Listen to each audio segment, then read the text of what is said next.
The ancient Chinese brought inventions into existence that changed the world forever. Machines built on a scale and level of sophistication that was unrivaled for millennia. Many of their inventions redefined engineering. But perhaps their most lasting legacy lies in one area: a sphere of technological innovation in the field of war.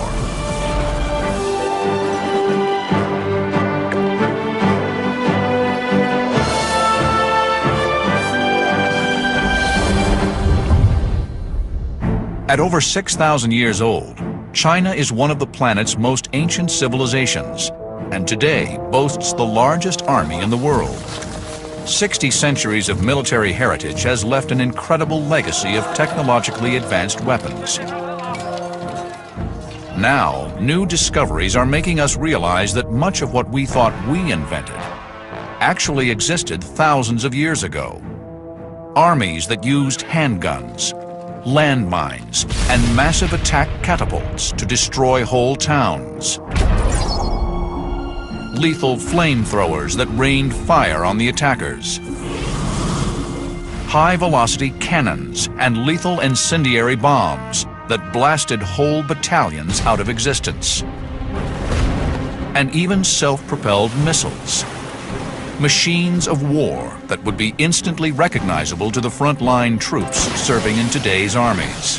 Most of the weaponry used in modern warfare has its roots originally in China. Chinese military innovators were thousands of years ahead of their time. The Chinese, throughout a lot of history, have been at the absolute cutting edge of military technology.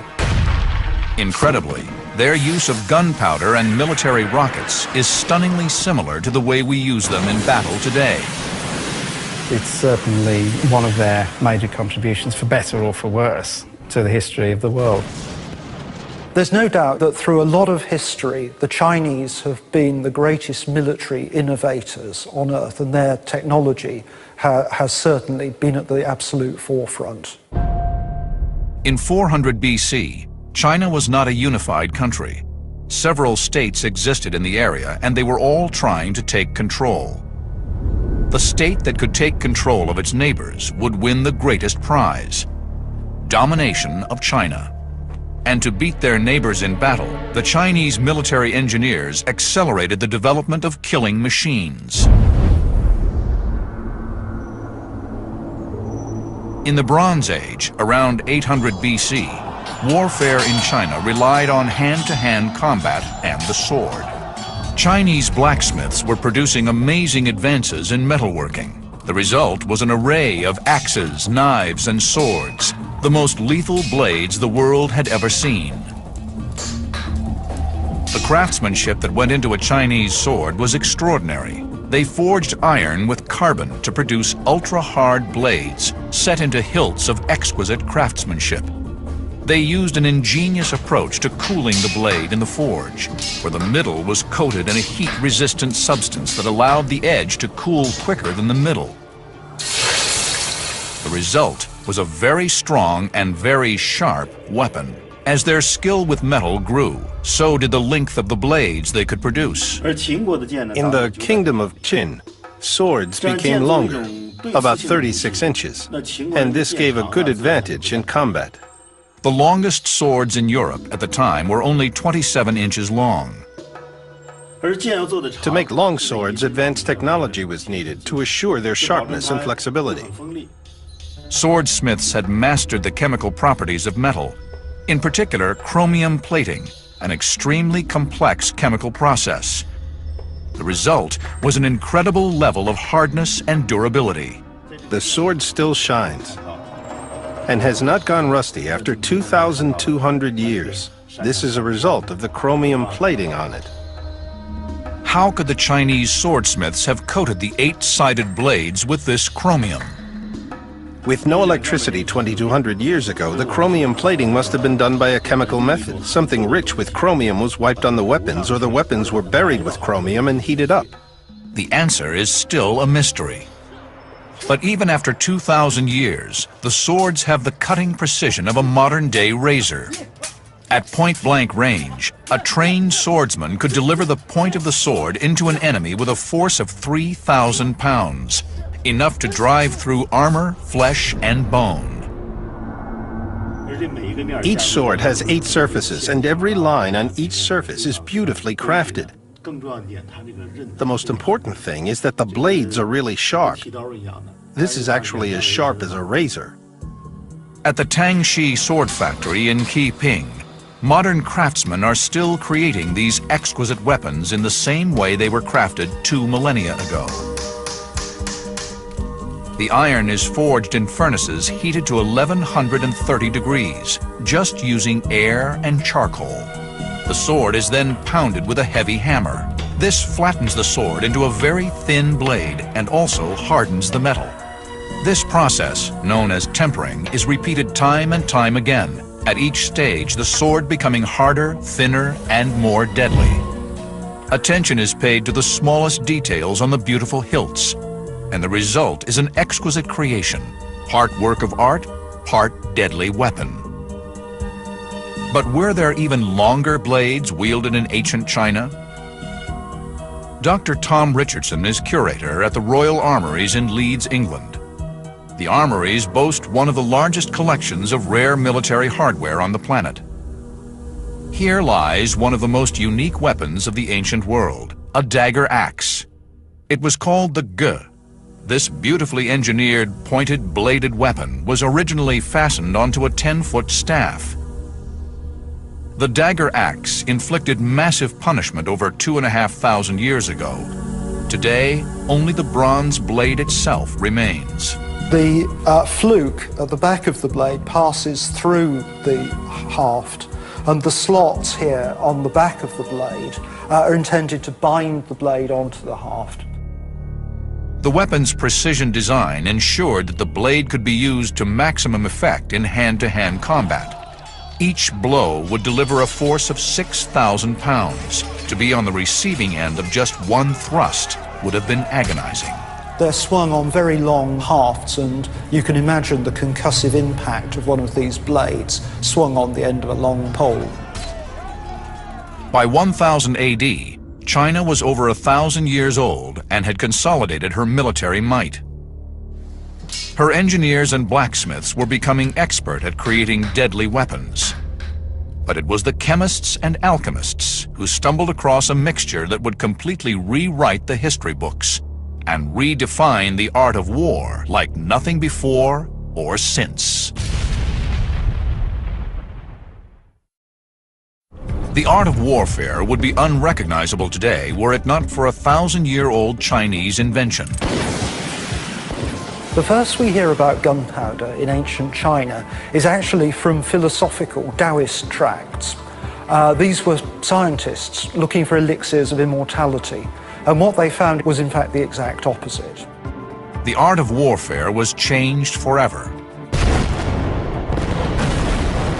The introduction of gunpowder was the first time that any kind of energy other than human muscle had been applied to warfare. Until that time, everything had to be done by either human or animal muscle.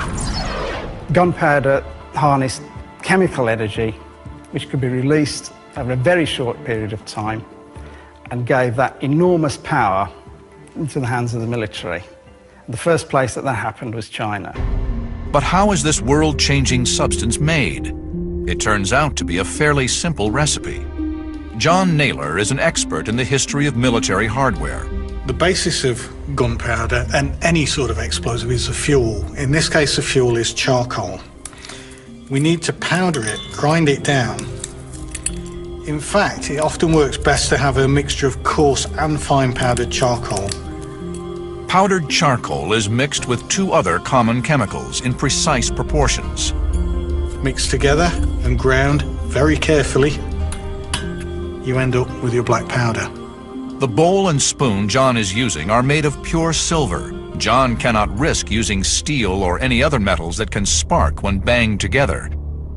The reason is obvious. The 3 of them combined, mixed together, turn innocuous chemicals into the driving force of warfare for nearly 1,000 years. Having stumbled upon the ultimate ingredient for weapons of war, China realized its potential and launched large-scale production.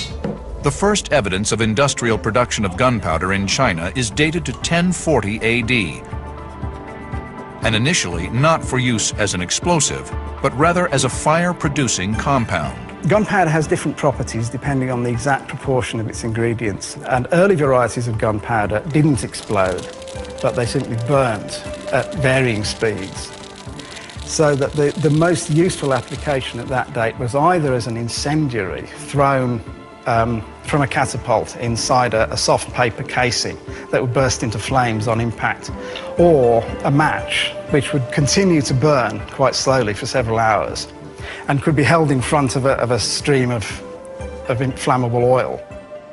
With the right mix of gunpowder, military engineers developed a sparky fuse that would lead to the emergence of a new and terrifying weapon: the flamethrower. When the flamethrower was first used by the Germans in the First World War, it came as a terrible surprise to the Allies and was regarded as a particularly horrific example of the way that modern warfare was going. I think it would have been a surprise to anyone at the time to realise that flamethrowers had been in use for nearly 1,000 years in China. Throwing or projecting fire was not a new tactic in warfare.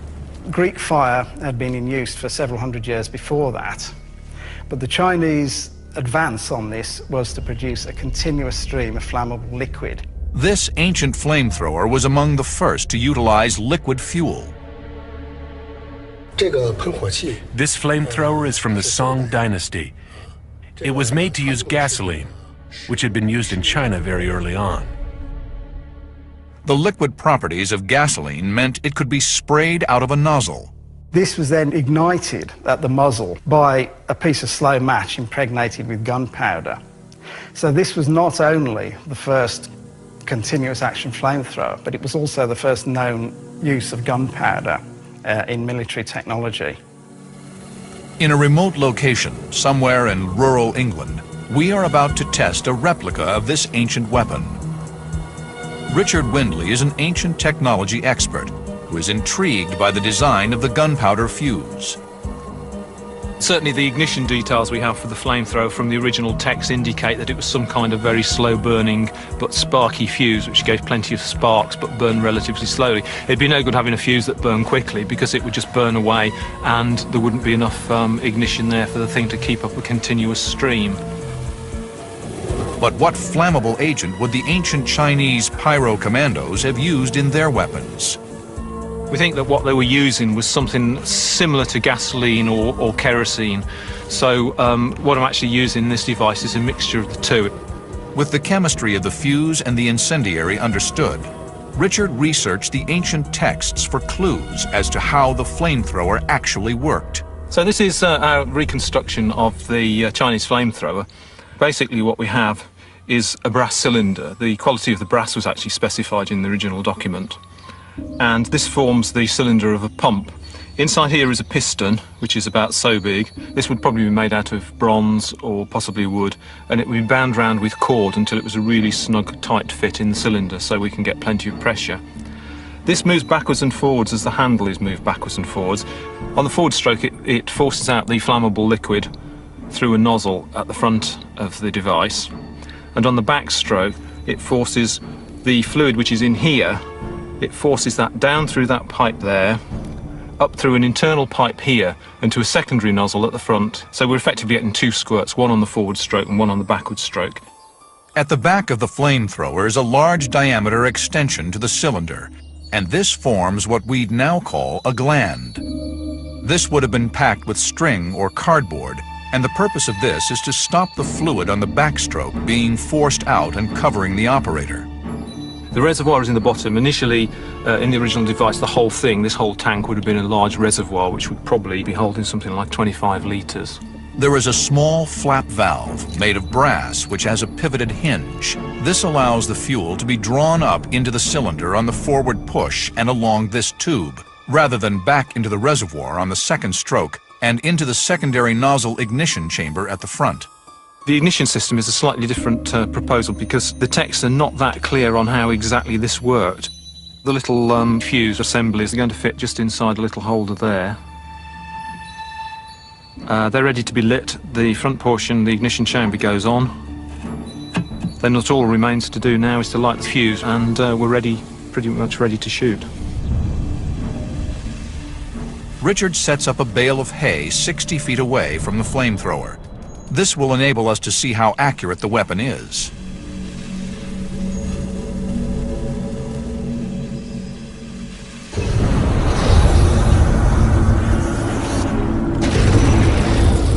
The flamethrower fires burning gasoline over 60 feet and instantly incinerates the target Richard has set up. A devastating weapon of war.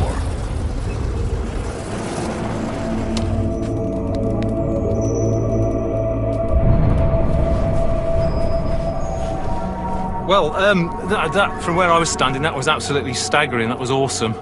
And to see that stream of fire coming at you must be absolutely devastating. So where was the best tactical position to place a flamethrower? They were used in a whole host of different ways. They were used on board ship, they were used on ramparts as defences for fortifications, and almost act as a kind of spearhead for frontline troops. We know from 20th century experience that the flamethrower is one of the most terrifying weapons that anyone can face.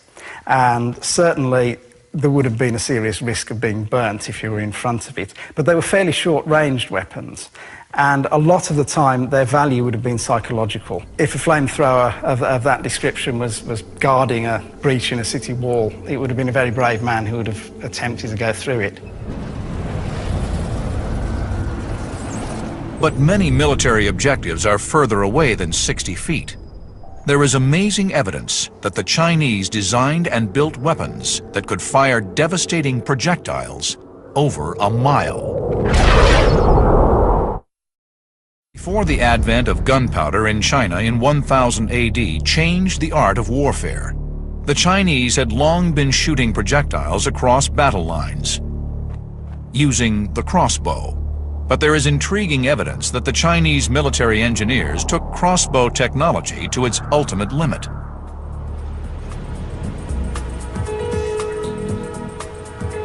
In Chinese archives lies a rare copy of an ancient text, The Essentials of the Military Arts, written in the 11th century. It is a magnificent document on ancient Chinese warfare. Within its pages are fascinating glimpses of complex and awe-inspiring machines. One such machine was the triple crossbow, an incredibly powerful siege weapon. The triple crossbow was a 25-foot-long device that employed not one, but 3 bows to give it extreme power. This was a heavy-duty assault weapon that needed a whole team of men just to arm the beast. This is the largest long-range weapon. The original model would be twice as big, twice as long as this model. Mostly it's used to defend, but it could certainly be used for attack. It has fierce power from these triple bows. It would take 10 soldiers or more to turn the axle and to load the string on the trigger. But what kind of ordnance could this monster unleash? The arrows for the siege crossbow were huge. They were made from iron and could fly as far as a mile. These 10-foot full metal jacket-tipped missiles would have smashed through anything they met.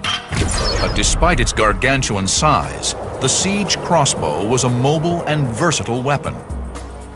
The giant siege weapon was mounted on a pivot and axle, allowing it to be targeted quickly and with precision. Once the weapon had a target in its sights, the power straining to unleash the missile would be freed by banging the trigger with a hammer. The ability to threaten a town with a single weapon provoked a rush to develop countermeasures and defenses within Chinese city walls. And where the defenders built higher and wider, the aggressors built taller and stronger. Perhaps the most effective of the ancient Chinese siege attack weapons was the whirlwind catapult. Acting like a heavy-duty sniper rifle, the whirlwind could release a projectile with pinpoint accuracy at any part of the town wall or its inhabitants. Western siege catapults of the time worked by pulling down a massive weight, loading the projectile, and then releasing the weight. The whirlwind was different. There was no weight. Instead, a squad of 10 men would pull down on the short end of the lever, hurling the 120-pound ball up to a quarter of a mile. This meant that the whirlwind was a very light and mobile multiple-use weapon and could be deployed anywhere around a siege or even in open battle. But there's more. Western catapults needed a solid frame to support the great weight. The elite whirlwind catapult was supported by just a single pole. This gave it another advantage. The advantage of the whirlwind catapult was the mobility and flexibility that it provided, in contrast to the larger siege engines, which were basically static. A whirlwind catapult could be mounted on a tower or a city wall and used to command a very wide arc of fire, or alternatively, on the battlefield, it could be rushed quickly to any place where massed firepower was required.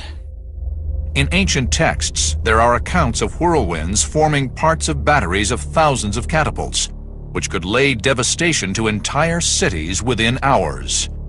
But the purpose of a siege was not always to obliterate the enemy town.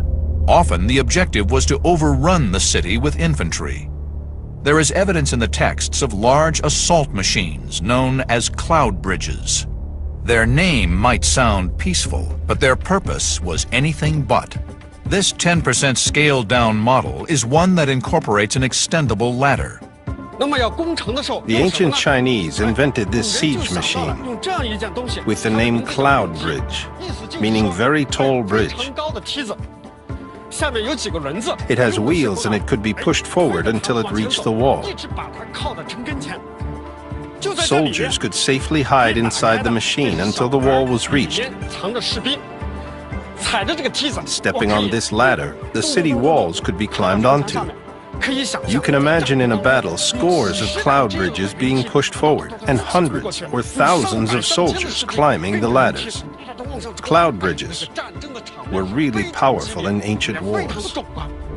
And some of the cloud bridges were truly massive, driven by teams of oxen. The main point of this type of machine is to get attacking troops on top of the city wall. So it was obviously important, as the height of walls increased, that the height of the machines was increased to match them. But no weapon of war is invincible. A normal way of attacking this kind of wooden siege engine was obviously to set it on fire. This could be done simply by throwing burning materials at it, or in a later period by the use of burning oil or flamethrowers. So the logical counter was to cover the machine with uncured hides, which would be very difficult to burn, keep them soaked with water, and in that way armour them and the people inside against missiles at the same time as you make them fireproof. And if the attackers breached the city walls, there were lethal defenses waiting for them. The ancient world's equivalent of razor wire. This battle machine is called a San Yuan knife cart. It's a two-wheeled cart installed with knives. Its major function is in the eventuality that the gates failed to hold or the city walls were breached. It would be rolled into place to block up streets and defend them. The knife cart was as effective as razor wire, with one improvement. It was mobile and could be deployed wherever the defender's need was greatest. But just like razor wire, it could fit any gap. In the ancient wars, a practical cart was built according to the size of gates or width of streets. I think it would be twice the size of this, at least. But not all heavy military hardware was used in urban conflict. At first sight, it might look like it was designed to scale city walls, but this machine had a more intriguing purpose. This is a military machine used in ancient Chinese warfare with the name nest cart. It is actually a small house that can be lifted up and down to scout. In the middle area of China, the lands are mainly flat, which makes it difficult to see far on the enemy's side. With this device, we could see the enemy's situation from high. Military satellites fill the tactical role of the nest cart in modern warfare. However, there are ancient Chinese weapons that were developed nearly a millennium ago, whose basic technology is little changed from that used by our armed services today. The Chinese innovated the greatest revolution in warfare technology the world has ever seen: the gun. The range and ingenuity of Chinese weapons of war is incredible, but it wasn't until the invention of gunpowder that Chinese military hardware entered the modern era, and ancient Chinese armies began to use a weapon that would be recognizable to the modern soldier. By the 10th century, weapons called fire lances, bamboo tubes filled with kinds of gunpowder, mixed with fragments of iron, ceramic shards, things like that, they were set fire to. You advance towards the enemy and these things spit fire and various bits of poisoned ceramics. At the same time, new compositions of gunpowder were being developed, which produced much more explosive force and less in the way of flames. And when these were combined with the principle of the projectile being forced out of a barrel, the result was the development of the gun. In the National Military Museum in Beijing lies a stunning weapon: the world's first handgun. Made in the Xisheng period in 1351, this extraordinary weapon shows characteristics of a modern firearm, including the clearly visible muzzle and firing chamber. The invention of gunpowder weapons certainly revolutionized Chinese warfare, but it did far more than that. Within 40 years, the same technology had spread all the way from China to the west of Europe.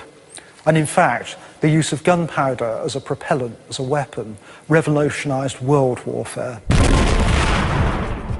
This is an example of a Chinese gun, probably of the 16th or 17th century, but it's a wrought iron construction with hooped staves around the barrel.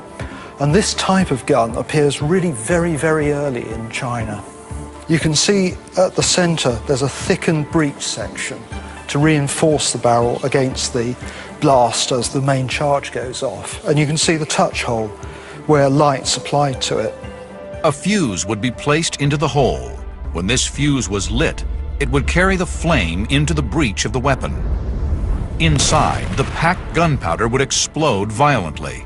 The entire force of the explosion had nowhere else to go other than to force the projectile out of the long tube towards the hapless target. The bullet is projected out of the gun with incredible force. The same principle which is used in the early handguns which have been found from medieval China can be applied to very much bigger weapons, including cannon large enough to batter down city walls. This is the earliest tube-shaped metal gunpowder weapon in the world. It was made in the year 1332 and is the grandfather of all modern cannons. The calibers and length of the tubes have become bigger through the development of the cannon. This means it can support heavier bombs and bigger trajectories, and the damage done by the cannon becomes bigger and bigger. But the devastation caused by an explosion can be employed as a method of attack in itself: the bomb. There is evidence in ancient texts that the Chinese invented explosive devices with triggering mechanisms nearly 1,000 years ago. A new discovery is forcing us to go back and rewrite the history books. There was an ancient Chinese weapon tactically identical to a device used on the battlefields of Vietnam. Could the Chinese have invented the landmine? Most people would expect that a landmine would be an innovation of the 20th century, but in fact something very similar was in use in China as early as the 13th century, and by the 15th it had been developed into a very sophisticated device which could be set off by the pressure of a person's foot. This would release a pin which would release a weight underground and set off a flint and steel detonator. and this would explode a large piece of bamboo stuffed full of gunpowder right underneath the enemy soldiers' feet. This would send shards of bamboo and other shrapnel exploding upwards and through the feet of the enemy, rendering them immobile. But devices like the handgun and the landmine were only possible because the Chinese had a long tradition of creating technologically advanced weapons of war. Over 1,500 years before the landmine and the handgun, Chinese metallurgists were already producing devastating attack weapons. One of these was the high-intensity crossbow. The crossbow is responsible for countless victories in Chinese history, and there were millions of them issued to infantry troops. However, because they are made of wood, surviving crossbows are priceless, rare artifacts. This is an example of one of the very earliest Chinese crossbows. It's just the stock made of wood covered in lacquer and beautifully decorated. It's the trigger mechanism that's at the heart of the Chinese crossbow, and it's an extremely clever device. Triggers are made of extremely precise interconnecting components that must fit and work together with rigorous accuracy.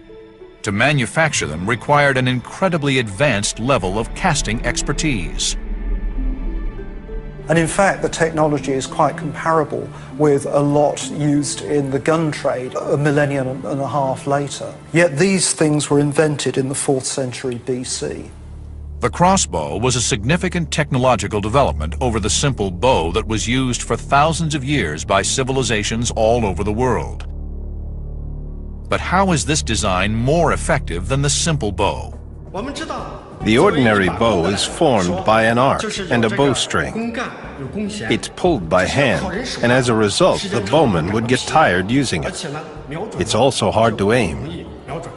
But the Chinese crossbow is mounted on a frame, and the string is pulled back and held in position by a latch attached to a trigger mechanism. The trigger mechanism could be conceived as the ancestor of the trigger from a modern rifle. The trigger mechanism would enable the bow to be held ready-armed for long periods without tiring the archer, and thus taking aim would be easier.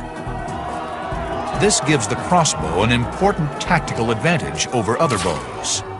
The most significant advantage of the crossbow is that soldiers could use it for ambush. Once they discovered and aimed at targets, they would simply need to pull the trigger. Then the arrow would fly out with incredible power. It only demands the small force of pulling the trigger with a finger, and it would be transformed into a really big force to shoot out the arrow. And when released, the 2-pound bolt could fly 300 yards towards the enemy, tearing through armor, flesh, and bone.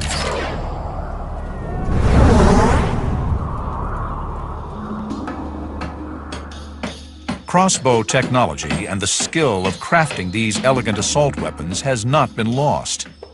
Yang Fushi comes from a long family line of crossbow makers that dates back nearly 2,500 years.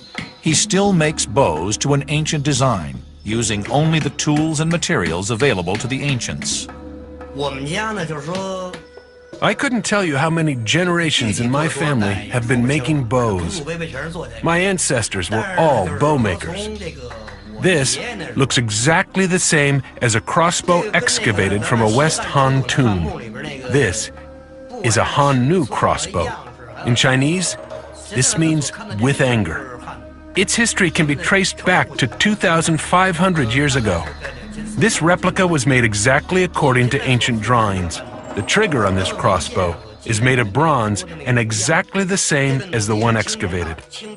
Many modern tools were used like lathes, mills, and planes. Our ancestors could make these exquisite triggers thousands of years ago without modern tools. Through the process of creating these beautiful replicas, Yang Fushi has discovered a tactical benefit of the crossbow. The leather strips bound on the chocks are to fasten the bow. The bow can be disassembled to make it convenient to carry on military marches, and then reassembled on the battlefield. But how powerful could a crossbow get? And what was its ultimate range? According to ancient texts, the most powerful crossbow could have a tensile force of up to 260 pounds. It was called crossbow loaded with feet. It could reach over 500 yards. Very deadly. This devastatingly lethal attack weapon could fire 20-inch bolts at the enemy, with a force equivalent to being hit in the chest with a modern .357 bullet. But the Chinese military were continuously developing and refining their arsenals. By 200 AD, they had taken the crossbow to a new lethal level. Centuries before the gun, while the rest of the world relied on the simple bow, the Chinese developed the world's first repeating shooting weapon, the repeating crossbow. It is the ancient world's machine gun. Here on top we've got a magazine that holds these bolts, slotting down into there like that. Holding this lever, working the action, the whole magazine comes forward. The string slips into that notch, so it can then be drawn back. It's also holding down a little peg, so that when the magazine is steady on the stock, pushes the peg, wallop, shoots the projectile down at the enemy. And as fast as you can work the action, that's how fast you can shoot. With 100 men to a company, 10 companies to a regiment, each with 1,000 crossbows, this meant that 6,000 or 7,000 bolts would have been tearing across the battlefield at once, instantly cutting down everything in their path. Incredibly, this murderous kill rate would not be seen again until World War I, over 1,500 years later. Now the beauty of this weapon is it's idiot-proof. You don't need to be a trained soldier to use it. It gives the rate of fire that a trained archer can put out, but without all the hardship of learning to do it. It was common at the time for Chinese emperors to have retained armies. This meant that farmers who usually worked the lands of the empire could be called upon to take up arms in defense of their realm. The repeating crossbow was an ideal weapon to issue to an untrained soldier. Thousands of these weapons unleashed onto the battlefield would put doubt in the minds of any attacking force. Firing at a rate of 1 lethal bolt per second, the repeating crossbow was a unique development. An innovation that, incredibly, preceded the automated weapons of the 20th century by more than 15 centuries. Although a single bolt from a repeating crossbow would not cause enormous impact, the effect of thousands of them coming at once would have been devastating, especially if we consider that the tips would have been poisoned. A single scratch would have taken out an enemy soldier. But it wasn't until they unleashed the chemical energy in gunpowder that the Chinese brought the firing of missiles across the battlefield into the modern era. By the 11th century AD, the Chinese were starting to project missiles in a way that would be recognizable to a modern military engineer in the gunpowder-fueled rocket. Gunpowder was first used for military purposes in China around 1000 AD. Its initial use in warfare was to create fuses for flamethrowers, but the flamethrower's range is limited by how far the machine can pump the flammable fluid. However, the Chinese had been using the explosive power of gunpowder in fireworks for entertainment. They also had hundreds of years' experience of unleashing projectiles at an enemy. It was just a matter of time before they discovered you could combine these two skills. An intriguing discovery by underwater archaeologists off the coast of Japan has uncovered evidence of what are believed to be China's earliest known exploding gunpowder-based projectiles. The researchers found something stunning: 2 intact and 4 partial bombs, encased in a dense ceramic shell. When the scientists X-rayed 2 of the intact bombs, they discovered that one was filled with gunpowder, and the other not only contained gunpowder, but dozens of pieces of iron shrapnel. They realized what they were looking at: a weapon that was half bomb, half grenade. We now know that ancient Chinese armies had an incredible range of ordnance available to them. From super-scale mega crossbows, to handguns and cannons, to devastating flamethrowers, all being deployed nearly 1,000 years ago. But now, for the first time, new discoveries have us asking the incredible. Could the Chinese have used rocket-propelled missiles in battle at a time when the rest of the world was throwing stones out of wind-up catapults? In its early years, gunpowder was used mostly for entertainment. They designed spectacular fireworks, almost the same as we use on the 4th of July today. But could this expertise be turned to use in battle? Could the Chinese adapt their rocket technology and create self-propelled weapons of war? Under the Song dynasty in the 13th century, they were still used only for toys and for firework demonstrations. But soon after that, they began to have a military application. This was well before the use of rockets in warfare anywhere else in the world.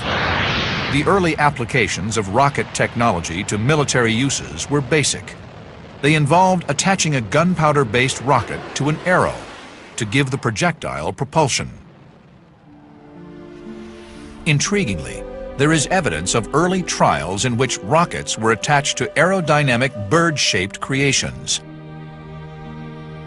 But developments were right around the corner.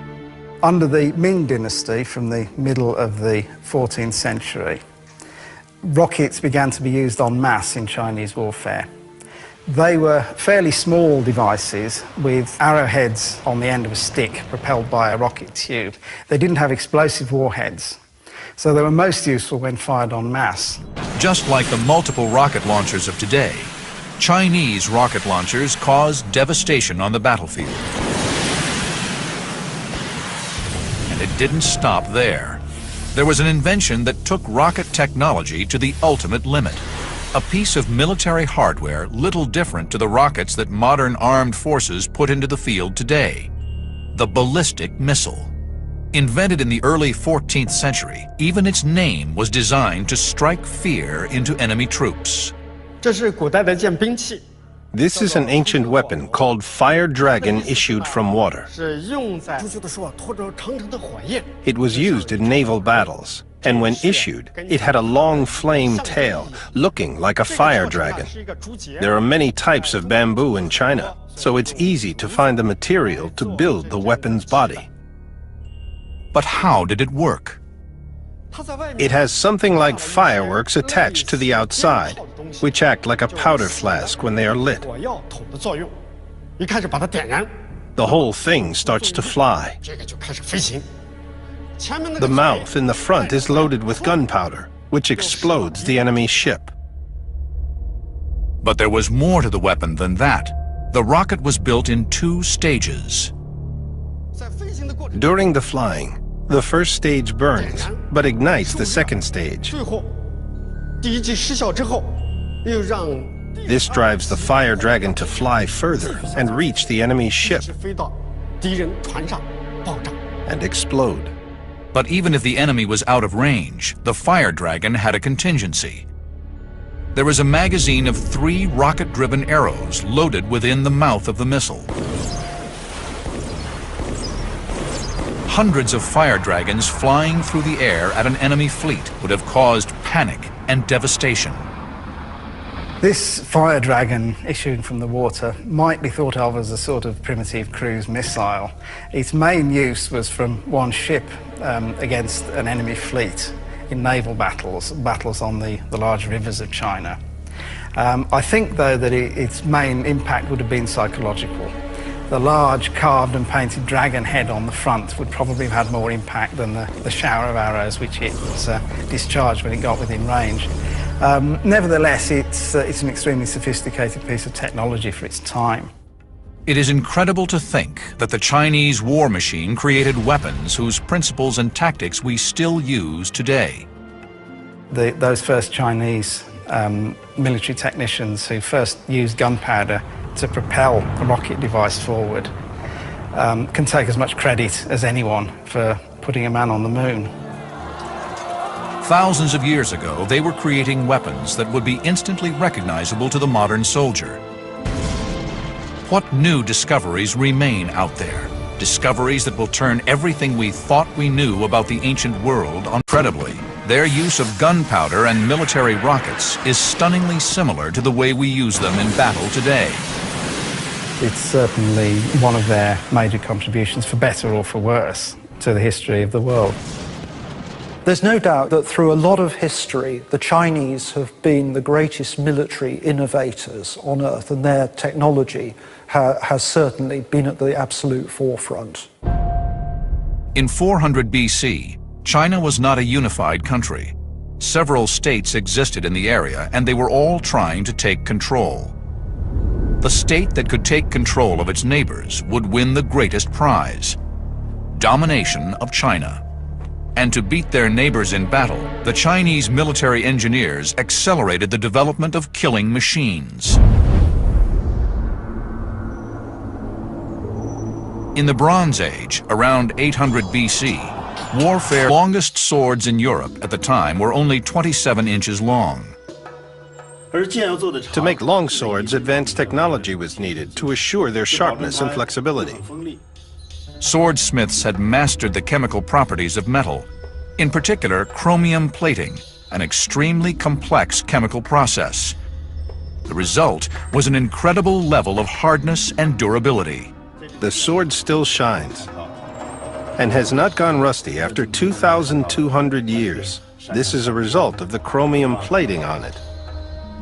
How could the Chinese swordsmiths have coated the 8-sided blades with this chromium? With no electricity 2,200 years ago, the chromium plating must have been done by a chemical method. Something rich with chromium was wiped on the weapons, or the weapons were buried with chromium and heated up. The answer is still a mystery. But even after 2,000 years, the swords have the cutting precision. New discoveries are making us realize that much of what we thought we invented actually existed thousands of years ago. Armies that used handguns, landmines, and massive attack catapults to destroy whole towns. Lethal flamethrowers that rained fire on the attackers. High-velocity cannons and lethal incendiary bombs that blasted whole battalions out of existence. And even self-propelled missiles. Machines of war that would be instantly recognizable to the frontline troops serving in today's armies. Most of the weaponry used in modern warfare has its roots originally in China. Chinese military innovators were thousands of years ahead of their time. The Chinese, throughout a lot of history, have been at the absolute cutting edge of military technology. In China relied on hand-to-hand combat and the sword. Chinese blacksmiths were producing amazing advances in metalworking. The result was an array of axes, knives, and swords, the most lethal blades the world had ever seen.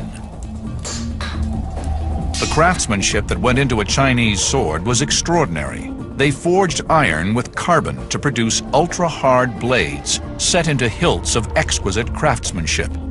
They used an ingenious approach to cooling the blade in the forge, where the middle was coated in a heat-resistant substance that allowed the edge to cool quicker than the middle.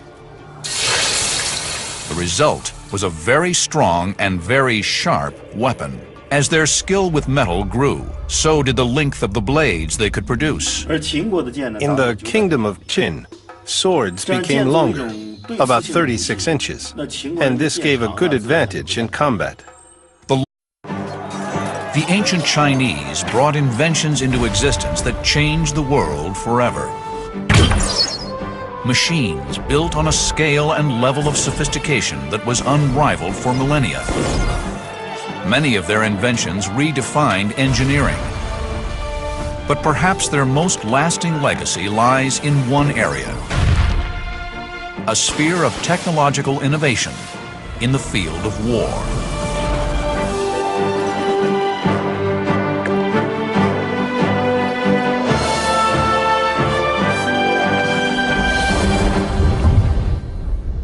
At over 6,000 years old, China is one of the planet's most ancient civilizations, and today boasts the largest army in the world.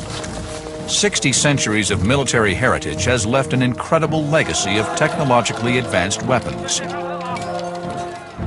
Now,